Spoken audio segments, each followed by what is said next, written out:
आज राजा राम मोहन राय की जन्म जयंती के अवसर पर वडोदरा महानगर पालिका की ओर से उनकी प्रतिमा पर पुष्पांजलि अर्पित की गई। इस दौरान डिप्टी कमिश्नर अक्षय बुडानिया द्वारा श्रद्धा सुमन अर्पित किए गए। इस कार्यक्रम में शहर के विभिन्न वार्ड के कॉरपोरेटर मौजूद रहे, जिनमें वार्ड 8 की कॉरपोरेटर रीटा आचार्य भी शामिल रहे। वहीं पूर्व चेयरमैन डॉक्टर जितेंद्र पटेल की उपस्थिति भी कार्यक्रम में देखने को मिली। बैंड बाजे के साथ जन्म जयंती समारोह मनाया गया और सभी उपस्थित लोगों ने प्रतिमा पर पुष्प अर्पित कर राजा राम मोहन राय को श्रद्धांजलि दी।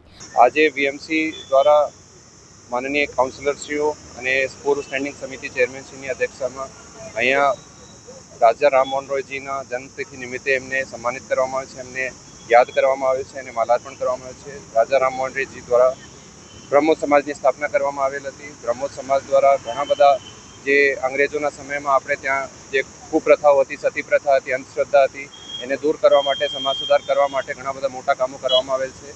એ પ્રસંગે આજે એમની જે જ્યારે બર્થડે છે, જે જન્મતિથિ છે, આપણે એમને સન્માનિત કરવામાં આવે છે, એમને યાદ કરવામાં આવે છે।